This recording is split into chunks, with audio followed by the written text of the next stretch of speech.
नमस्कार। प्रतीक्षा न्यूज के लिए मैं सुमन सौरभ। जैसा कि आप लोग पिछले 9-10 महीनों से किसान आंदोलन के उतार चढ़ाव को देख रहे थे, अचानक आज एक ऐसी घटना घटी 3 अक्टूबर को कि पूरा देश हिल सा गया है।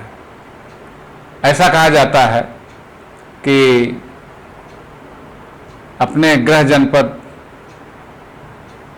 के केंद्रीय मंत्री अजय मिश्रा का लखीमपुर में कार्यक्रम था।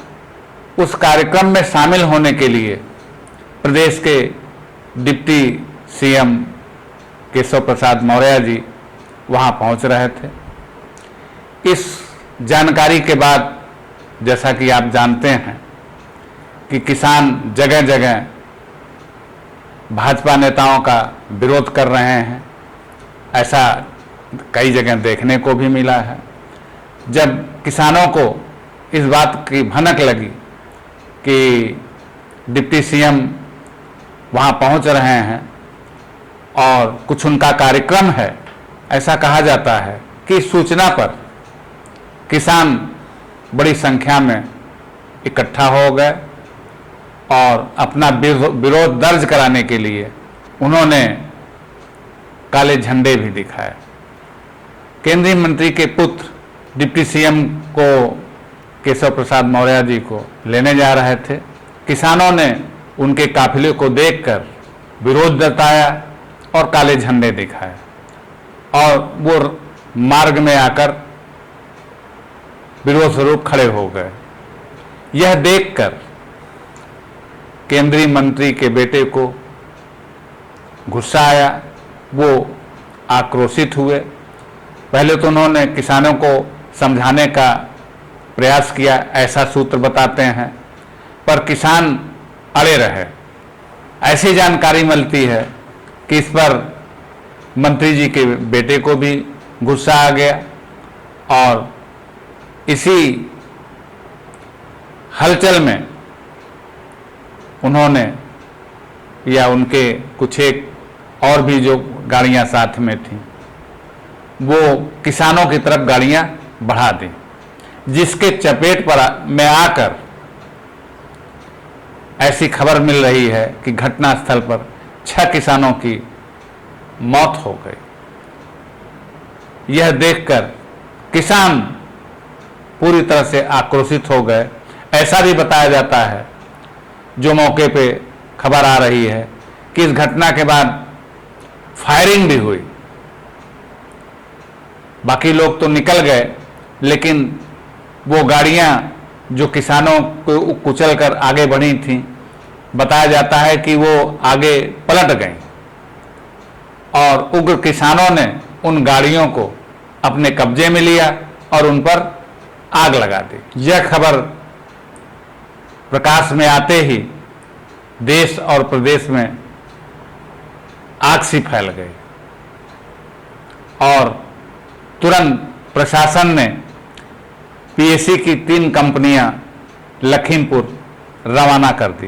प्रदेश के मुख्यमंत्री योगीनाथ जो अपने गृह जनपद गोरखपुर में कार्यक्रम में थे, इस घटना की सूचना मिलते ही उन्होंने भी अपना दौरा रद्द करके लखनऊ की तरफ लौटने लगे हैं। किसान नेता राकेश टिकैत, चढ़ूनी, लखा सिंघाना भी घटनास्थल की ओर रवाना हो गए हैं।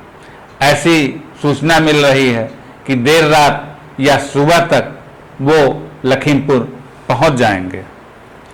अखिलेश, प्रियंका गांधी, मायावती समेत सभी विपक्षी नेताओं ने सरकार के खिलाफ मोर्चा खोल दिया है। आम आदमी पार्टी ने भी घोषणा कर दी है कि कल यानी 4 अक्टूबर को प्रदेश के सभी जिला मुख्यालयों पर विरोध रूप प्रदर्शन किया जाएगा। जैन चौधरी को जब इस घटना के बारे में जानकारी हुई तो उन्हें बहुत दुख पहुंचा और वो भी संभवतः रात या कल सुबह तक लखीमपुर पहुंच जाएंगे, ऐसे सूत्र बता रहे हैं। इस घटना की खबर पूरे देश और प्रदेश में आग की तरफ फैलती जा रही है। प्रशासन हरकत में आ गया है और आईजी रेंज लक्ष्मी सिंह को मौके पर रवाना कर दिया गया है।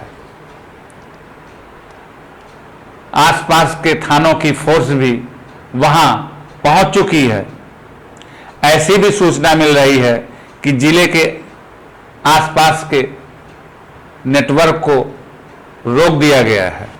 किसान नेता राकेश टिकैत का बयान आया है कि यह घटना सिर्फ किसानों पर गाड़ी चढ़ाने का ही नहीं है, बल्कि वहां पर फायरिंग भी हुई है। ऐसी जानकारियां मिल रही हैं कि एसपी सिटी ज्ञानेंद्र सिंह तथा इलाके के थाना प्रभारी सचिन मलिक फोर्स के साथ मौके पर मौजूद हैं और वहां मौजूद किसान नेताओं से बातचीत कर रहे हैं। ऐसी जानकारी मिल रही है पंजाब से गुरनाम सिंह चढ़ौनी लखा सिधाना अपने काफिले के साथ लखीमपुर के लिए रवाना हो चुके हैं। इस घटना पर कांग्रेस के नेता राहुल गांधी ने टिप्पणी की है, कहा है जो भी इस अमानवीय संघार को देखकर भी चुप है वह तो पहले ही मर चुका है। किसानों का शांतिपूर्ण प्रदर्शन हो रहा था। यह केंद्रीय मंत्री के बेटे को बर्दाश्त नहीं हुआ और आक्रोशित होकर उसने किसानों पर गाड़ी चढ़ा दी। यह कृत्य हत्या है, ऐसा पूर्व मुख्यमंत्री अखिलेश सिंह यादव का कहना है और उन्होंने मुख्यमंत्री योगी आदित्यनाथ का इस्तीफा भी मांगा है। ऐसी भी खबरें आ रही हैं लखीमपुर खीरी में किसानों के जमावड़े को देखकर प्रशासन ने कर्फ्यू जैसी हालात पैदा कर दिए हैं। इंटरनेट सेवा बंद कर दी गई है। देर रात या सुबह तक देश के सभी बड़े किसान नेता वहां पहुंच रहे हैं। इसके अलावा विपक्ष के कई नेता अखिलेश यादव, प्रियंका गांधी, भीम पार्टी के नेता चंद्रशेखर भी कल लखीमपुर आ सकते हैं। जैसा कि आप जानते हैं कुछ एक महीनों में भी आने वाले नए साल में उत्तर प्रदेश का चुनाव होने वाला है।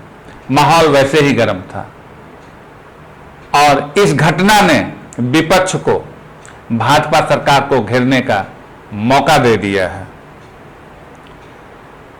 इस घटना से किसान आंदोलन को और भी आक्रोशित कर दिया है। कहा जाए कि किसानों को धार मिल गया।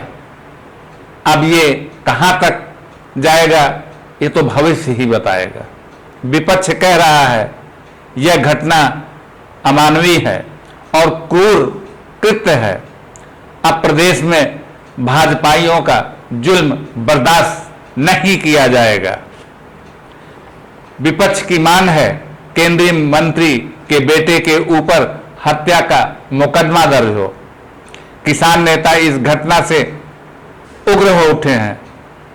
उनका कहना है क्या 3 काले कानून का विरोध भी यह सरकार बर्दाश्त नहीं कर सकती? किसानों को मार डालेगी, गाड़ी चढ़ाकर रौ देंगे। इस घटना से किसानों का सत्याग्रह और मजबूत होगा और किसानों की आवाज और बुलंद होगी। अब इस तानाशाही सरकार को उखाड़ कर ही किसान घर वापस जाएगा, ऐसा किसान नेताओं का बयान आ रहा है।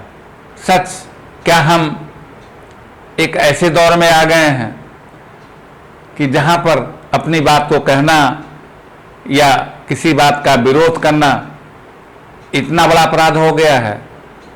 यह बात वर्तमान की केंद्रीय सरकार और प्रदेश की सरकार को सोचना होगा। ऐसा बहुत ही कम देखने में आया है कि इतने बड़े आंदोलन जो इतने समय तक चले हों, और अब तो इस तरह की घटनाओं ने इसे जन आंदोलन का रूप दे दिया है। आने वाले दिनों में इस पर किस तरह की प्रतिक्रियाएं आएंगी और आगामी चुनाव पर इसका क्या असर पड़ेगा, यह तो देखने में ही पता चलेगा उस समय। और शेष अगले अंक में शीघ्र ही आपसे बातचीत करूंगा। और अब नमस्कार।